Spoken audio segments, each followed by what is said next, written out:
आप लोग जो कन्वर्ट हो गए है ना, राम के जो वंशज हैं, वो अपने आप को क्या मानते? हमें तो जो साधारण आदमी अपने को माने थे, न कट्टर हम हिंदू न कट्टर मुसलमान, न इन लोगों का हमारा साथ पड़ा है किसी का। जो डीएनए हमारा है वही डीएनए इनका है।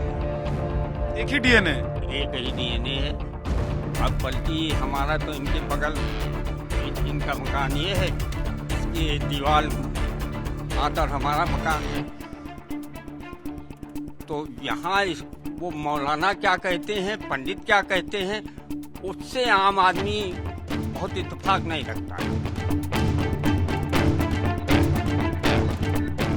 ला इलाहा इल्लल्लाह मुहम्मदुर रसूलुल्लाह, ये आपने कई बार सुना होगा और मुस्लिम लोगों के मुंह से सुना होगा। और इसका मतलब ये होता है कि एक ही अल्लाह है और उन्हीं के सब संतान हैं। लेकिन अगर मैं आपको कहूं कि जिस गांव में मैं आया हूं, इस गांव में एक ऐसी वंशावली चल रही है, वंशज जो हैं इस गांव के, वो बताते हैं कि वो एक ही वंश, एक ही डीएनए के हैं और उनमें से कुछ मुसलमान हैं और कुछ हिंदू हैं। मुसलमान इसलिए क्योंकि कुछ लोग बाद में कन्वर्ट हो गए थे, मुस्लिम हो गए थे, लेकिन सभी प्रभु श्री राम को अपना न सिर्फ भगवान मानते हैं, बल्कि वो ये भी मानते हैं कि सूर्यवंशी हैं और उन्हीं के वंशज भी हैं। मैं गलत तो नहीं कह रहा हूं? सही कह रहे हूं। तो आज मैं ऐसे ही गांव में आपको लेकर आया हूं और उन लोगों से मिलवाऊंगा, क्योंकि आपने कई बार सुना होगा, देखा होगा टीवी पर, चैनल्स पर, कि राम मंदिर बन रहा है तो मुसलमान गुस्से में है, उधर कोई मस्जिद बनाने की बात कर रहा है तो हिंदू गुस्से में है। ऐसा आपको सुनाया गया होगा या आपने सुना होगा। लेकिन इस वक्त मैं खड़ा हूं जहां वहां आप देख रहे हैं कि लोग तो बैठे हुए हैं, लेकिन तथ्य क्या है? आप बोलेंगे ना कि भाई अगर ये सूर्यवंशी हैं तो इनके पास सबूत क्या है? सबसे पहले टीवी पर यही बोला जाता है कि सबूत क्या है आपके पास। तो सबूत ये है, इसको सजरा कहते हैं, इसको वंशावली भी कहते हैं। और इसको जरा एक बार खोल दीजिए। हालांकि देखिए ये बहुत पुराना हो चुका है, इसलिए इसको बहुत आराम से सहेज कर खोलना पड़ेगा, नहीं तो ये थोड़ा सा डैमेज हो सकता है, फट जाएगा तो बड़ी दिक्कत हो जाएगी। कल कोई आएगा बोलेगा कि आपको तो देखा टीवी पर आप लोग कह रहे थे कि हम राम के वंशज हैं, सबूत कहाँ है, दिखाइए। लेकिन इस पर जो लिखा हुआ है वो उर्दू में है। मैं उर्दू नहीं पढ़ पाता हूं इसलिए, और वो भी क्लिष्ट उर्दू है, बहुत पुराना है, तो मैं उर्दू नहीं पढ़ पाता हूं। लेकिन इस पर जो डेट्स लिखे हुए हैं उसको थोड़ा सा पढ़ा जा सकता है। और जैसा कि वकील साहब जिनसे मेरी बात हुई, उन्होंने बताया कि ये लगभग 2000 साल पुरानी वंशावली चल रही है ना। और इसके अलावा एक और चीज ये हुई है कि वकील साहब ने क्या किया है कि इन सारी बातों को हिंदी में तर्जुमा करवा दिया है। इसका ट्रांसलेशन, तर्जुमा का मतलब ट्रांसलेशन होता है, और ट्रांसलेशन करा दिया है। और इसमें सबसे पहले परिचय दिया गया है। ये लिखा गया, ये वंशावली सूर्यवंशी क्षत्रिय गोत्र भारद्वाज, ग्राम सिरसिंडा, परगना हवेली, अवध तहसील, सदर जिला फैजाबाद, बहादू, अयोध्या से संबंधित है। ये इतना आप समझ लीजिए। अब इसके आगे चलते हैं। अब आपको दिखाता हूं फैमिली ट्री, जिसे आप अंग्रेजी में कहते हैं। ये कहां से शुरू होता है? तेज सिंह। मतलब इस गांव में सबसे पहले आने वाले जो व्यक्ति थे वो तेज सिंह थे। तेज सिंह ने ही इस गांव को बसाया था, और उन्हीं के नाम पर बताते हैं यहाँ के लोग कि एक कुआं भी है। और उसके आगे निकलते हैं। उसके आगे जब आप जाते हैं तो मान सिंह आते हैं, कल्याण सिंह, उनके जो 2 पुत्र थे, तुला सिंह। उसके आगे जाइए तो कल्याण सिंह के 4 बच्चे थे, है ना। इसी तरीके से ये आगे बढ़ती रहती है वंशावली। आगे आप 3 नंबर पेज पर जाते हैं तो आपको अजीत, सुफल, और सुफल का एक जो वंशावली आगे बढ़ी वो है, अजीत जी की वंशावली आगे बढ़ी वो है। इसी तरीके से इसमें भी आप देखेंगे तो ये भाग सिंह है, इनका जो परिवार आगे बढ़ता है वो भी लिखा हुआ है। 4 नंबर पेज है। 5 नंबर पेज पर आइए, राम आधार हरिहर, ये इनका परिवार आगे बढ़ता है, वो दिखाई दे रहा है। इसके बाद 6 नंबर पर आइए, इसमें अस्करन जी दिखाई देते हैं, और उनके 2 पुत्र दुर्जन सिंह और ब्रिजू सिंह, अमीर, और अमीर का परिवार फिर आगे बढ़ता है। 7वें नंबर पेज पर आइए, साधु सिंह, त्रिलोक सिंह और भीकम शाह। अब यहां से बदलाव शुरू हो जाता है। अब ये जो कन्वर्जन है वो यहां से शुरू होता है। एक बार पीयूष जरा इधर दिखाइए। त्रिलोक सिंह के नीचे देखिए, आप देखेंगे कि हीरामन और दुलार, ये 2 नाम, यानी कि त्रिलोक सिंह के 2 संतानें हुई, और उसके आगे का जो परिवार है वो कन्वर्ट हो गया। हीरामन का जो परिवार है वो जुका खान, जोरावर खान और मोहे खान, इनका परिवार फिर आगे बढ़ता चला जाता है। और इस तरह की ये परिवार की जो ट्री देख रहे हैं, फैमिली ट्री देख रहे हैं, ये आगे बढ़ता है। और इसी परिवार के साथ हम लोग हैं। यहाँ एक ही परिवार के कुछ हिंदू हैं और कुछ मुसलमान हैं, एक ही वंश के हैं आप लोग, ठीक है ना। तो मुझे शुरुआत करनी है तो कहीं ना कहीं से कर लेता हूं। हालांकि वकील साहब जो इसी परिवार से आते हैं, उन्होंने ये पूरी जो ट्रांसलेशन की कहानी है वो बताई भी है और उन्होंने लिखवा दी भी है। बाबूजी, क्योंकि सबसे बुजुर्ग आप ही मुझे दिखाई दे रहे हैं, तो मैं आपसे ही शुरू करता हूं। एक बार जरा आप अपना नाम बता दीजिए। मेरा नाम इसराइल खान है।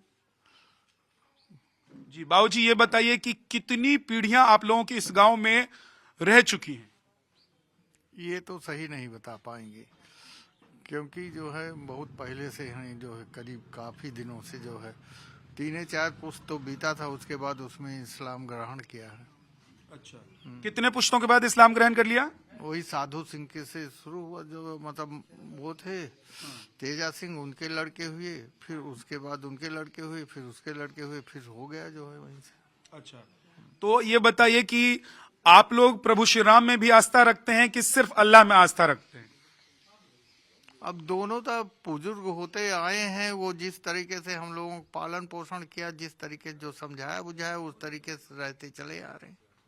उसमें कोई कहीं कोई दुराव छिपाव आपस में नहीं है। हाँ, हम एक साथ रह रहे हैं। एक चीज ये बताइए कि क्योंकि इस्लाम में तो ये कहा जाता है ना कि भाई सिर्फ अल्लाह हैं, उसके अलावा अगर आप किसी और की पूजा करते हैं तो आप मुसलमान रह ही नहीं जाते हैं। लेकिन आप लोगों के जो वंशज हैं वो तो प्रभु श्री राम हैं। वो जो हमारा रिकॉर्ड है जिसको आप नोट किए हैं, उससे तो बिल्कुल यही साबित होता है। जो आप सेजरा है, सेजरा तो आप देखें नोट किए हैं, और दूसरा जो वकील साहब है उसको वो किए हैं, वहां से आप देखिए, उसमें तो उसी बिना पर हम लोग जो है अपने को कहते हैं इनके वंशज। हमारे पास कोई सबूत और थोड़ो है जो है, किस गांव पे तो रहते हैं, गांव तो तमाम लोग रह सकते हैं, लेकिन जो वो जो है वकील साहब ने उसका क्या कहते हैं तर्जुमा करा के हिंदी में कराया है, तो उसमें निकलता है कि यहाँ से इनका वंशज शुरू हुआ है। ये जो है इस्लाम ग्रहण किए हैं या इनको ग्रहण कराया गया है, कैसे भी हो जो। तो आप लोगों को कभी ऐसा नहीं लगता है कि हम लोग राम के वंशज हैं और हम लोगों ने अपना धर्म परिवर्तन कर लिया, हम लोगों को वापस वहीं चले जाना चाहिए? अब तो प्रभु श्री राम का भव्य मंदिर भी अयोध्या में बन रहा है। अब तो अपने आप सब वापस हो जाए। जब जातियों का धर्म का शादी ब्याह बच्चों में होने लगा, कोई धर्म चाहे जो हो, हिंदू हो, मुस्लिम हो, सिख, ईसाई जो है, अभी एक उसमें इनवाइट है, वो पंडित हैं जो है, और क्या कहते हैं उनका लड़का क्या कहते हैं कि सरदार से के लड़की से शादी कर रहा है, सिख लड़की से। तो इस तरीके से तो धर्म में जो है अब धर्म का कोई हिसाब किताब नहीं रह गया है। आगे चल के किसी से कहिए, कोई तैयार नहीं है कि कहे कि हम मुस्लिम लड़की से नहीं शादी करेंगे, हम हिंदू हैं तो हम हिंदू लड़की से शादी करें। ऐसा तमाम हो रहा है, तो धर्म तो रह ही नहीं गया कुछ जो है। तो लेकिन मौलाना जो बड़े बड़े हैं देश के, जिनको आप लोग टीवी पर देखते हैं, वो लोग तो कहते हैं ऐसा बोलने से क्या होता है कि इस्लामी खतरे में पड़ जाता है। तो इस्लाम खतरे में पड़ रहा है कि नहीं पड़ रहा है? आपका क्या नाम है? राम बहादुर सिंह। राम बहादुर जी, इस्लाम अब चचा चले जाएंगे, दादाजी चले जाएंगे राम मंदिर में दर्शन करने के लिए, तो इनका इस्लाम तो खतरे में पड़ जाना चाहिए। अब ये लोग जाते ही रहे हैं, हनुमानगढ़ी दर्शन करते रहे, राम जन्मभूमि दर्शन करते रहे। इन लोगों को कभी कोई परहेज नहीं हुआ। आए हमारा जो डीएनए हमारा है वही डीएनए इनका है।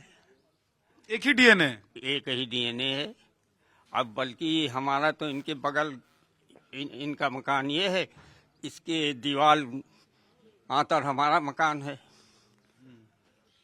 तो यहाँ वो मौलाना क्या कहते हैं, पंडित क्या कहते हैं, उससे आम आदमी बहुत इत्तेफाक नहीं रखता। हम लोग तो ये मानते हैं कि राम भी वही हैं, उन्हीं को आप अल्लाह कह लो चाहे जो कह लो।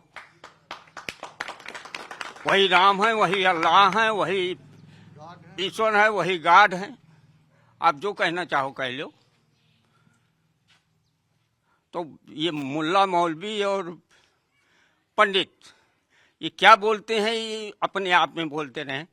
यहाँ रूट लेवल पर हम लोगों में कोई विभेद नहीं है, हम सब एक साथ रहते हैं। और न इनको राम से परहेज है, न हमको अल्लाह से भी परहेज नहीं है। लेकिन एक चीज ये है दादाजी कि आपको राम से परहेज नहीं है, तो कभी कोई मौलाना आते हैं, कहते हैं कि आप जो इस तरह की बातें करते हैं आप लोग कि हम मंदिर भी जाएंगे, मस्जिद भी जाएंगे, तो आपका हमारे धर्म से कोई वास्ता नहीं है, आप लोग तो वैसे भी क्या नाम है, राम के वंशज हैं। नहीं, हम समझ नहीं पाए आपका प्रश्न। आप राम के वंशज हैं, तो कभी कोई आया नहीं बोला कि क्यों भाई आप छोड़ दीजिए, या तो ये छोड़ दीजिए या वो छोड़ दीजिए? नहीं, ऐसा कोई नहीं आया जो है हमको कहने कि ये छोड़ दीजिए और छोड़ दीजिए। कोई नहीं आया, ना कोई पंडित आया, ना कोई मुल्ला आया। एक चीज और मैं थोड़ा समझना चाहता हूं वकील साहब कि सांस्कृतिक तौर पर आप लोग अभी भी एक ही जैसे हैं, एक ही तरह की संस्कृति को फॉलो करते हैं, या रीति रिवाजों को फॉलो करते हैं, या अब चीजें बदल गई, उनका कन्वर्जन के बाद बदल गया और आप लोगों का बदल गया? देखिए, इनके और हमारे जो संस्कार हैं या जो उनके रस्मों रिवाज हैं वो अपने इस्लाम के हिसाब से हैं। हमारे जो रिवाज हैं अपने उस हिसाब से हैं। लेकिन जो आपस का हम लोगों का भाईचारा है वो इनके रस्म रिवाज में, इनके शादी विवाह में, इनके उत्सव में हम लोग बराबर शामिल शरीक होते रहे हैं। हमारे उत्सव में, हमारे शादी विवाह में, हमारे तीज त्योहार में बराबर ये लोग आते रहे हैं। तो उसमें कोई दुराव नहीं है, उसमें हम सब लोग एक हैं। अपना अपना जो है अपने अपने ढंग से मनाते हैं और एक दूसरे से सहयोग करते हैं। कभी आप लोगों ने कहा नहीं कि भैया अब तो बहुत पुरानी बात हो गई, मुगल भी चले गए, अब उधर रहने का क्या मतलब है? हाँ, उसके लिए तो देखिए दो बातें होती हैं। एक तो होता है कि उसका एक प्रैक्टिकल पहलू होता है जो व्यवहारिक होता है, और एक होता है जो लिखा पढ़ी में होता है, सैद्धांतिक कहने में बहुत अच्छा लगता है। लेकिन अगर उसके व्यवहारिक पहलू पे जाइए तो उसके साथ साथ तमाम डिफिकल्टी, तमाम परेशानियां, कठिनाइयां आएंगी। जैसे पुराने जो इनके रिश्तेदार हैं उनके साथ क्या बिहेव होगा, इनके जो बच्चे हैं उनके शादी विवाह में अड़चन आएगी, उसके लिए क्या सोल्यूशन आप देंगे, उसका भी तो निदान होना चाहिए। पहले उसको रखिए, जो व्यवहारिक कठिनाइयां हैं, जो व्यवहारिक परेशानियां हैं, पहले उसको दूर करिए, तब उसके बाद इसके बारे में सोचिए। ये तो कहना बहुत आसान है, कैमरे के सामने बोल देना बहुत आसान है। एक चीज, मैं जब आप लोगों से अभी मिलने के लिए आ रहा हूं, इससे पहले कुछ लोगों से बात कर रहा था, तो उन्होंने कहा कि राम के वंशज हो ही नहीं सकते। अगर कोई मुसलमान है बाबूजी, तो मुझे बातचीत में लोगों ने कहा कि ये हो ही नहीं सकता कि वो राम के वंशज हो। ऐसा है कि जो है हम उनसे कोई जो है बहस नहीं करना चाहते, समझे आप। हमारी संस्कृति, हम इन लोगों से मिलके रहते हैं और हमारे पास वही जो कागज है वही हमारा सबूत है। और इसके अलावा हम क्या लड़ सकते हैं? वो कहते नहीं है राम बसंत मत माने हैं हमको, उसमें कोई लड़ाई झगड़ा है? नहीं, वो ये नहीं कह रहे कि राम के, वो कह रहे हैं कि अगर कन्वर्ट हुए हैं तो राम के वंशज नहीं होंगे। तो ये तो उनका सिद्धांत है ना, इसको हम क्या कहें कि कन्वर्ट हम हुए हैं तो राम के वंशज नहीं। वो चाहते हैं, वो कहते हैं कि हमारा सिद्धांत है, हमारा सिद्धांत तो है नहीं जो है। आप असदुद्दीन ओवैसी को टीवी पर देखते हैं बाबा जी? है? असदुद्दीन ओवैसी जो हैं MIM के नेता, इन नेताओं को सुनते हैं, देखते हैं? नहीं, देखते होते नहीं। ST हसन है समाजवादी पार्टी के नेता। हाँ, सब हैं अपना जो है, हम देखते नहीं किसी की बातें। अखबार आपका अमर उजाला पढ़ते हैं, कभी जो उसमें आ गया जो है कुछ उनका स्टेटमेंट, तो वही पढ़ लेते हैं। ये सब नेता लोग तो ये तो ऐसे होते हैं, आज इनके साथ हैं तो इनकी वाली, कल उनके साथ हैं तो उनकी वाली, परसों उनके साथ हैं तो उनकी वाली, ऐसे करते हैं। हमरे सबसे क्या मतलब नेता लोगों से, ना नेताई करी थे, नेतागिरी इनके। लेकिन उन लोगों का जो बयान होता है, अब देखिए राम मंदिर बन रहा है, तो ST हसन ने कह दिया कि 22 जनवरी को कोई मुसलमान ट्रेन में नहीं चढ़े। तो ये एक तरीके का जो माहौल बनाने की कोशिश होती है, तो उस सब का कोई प्रभाव, फर्क नहीं पड़ता है क्या आप लोगों को? हमने सब कौन फर्क पड़ा, कौन आना जाना जो है कोई फर्क नहीं हमें सब का। और जहाँ अगर आवे जाए कोई हमारा जरूरी काम रहे तो वो काम हम अपन करवे। तो क्या मतलब इन चीजों से? हाँ, ऐसी चीजों से हम लोगों से कोई मतलब नहीं। जो है गांव का कोई भी व्यक्ति, आप जो है गंवई लोग को देखिए, जो गंवई मुसलमानों को बात कर रहे हैं उनको देखिए, उनसे कोई मतलब नहीं। ये सब ऊपर वाले जिनका पेट भरा हुआ है, जिनको पैसा कमाने कोई दिक्कत नहीं है, उनके पास जो है से वे सभी नेताई करत थे, कोई भी बिरादरी हो। आप लोग जो कन्वर्ट हो गए है ना, राम के जो वंशज हैं, वो अपने आप को क्या मानते? हमें तो साधारण आदमी अपने को माने थे, न कट्टर हम हिंदू न कट्टर मुसलमान, न इन लोगों का हमारा साथ पड़ा है किसी का।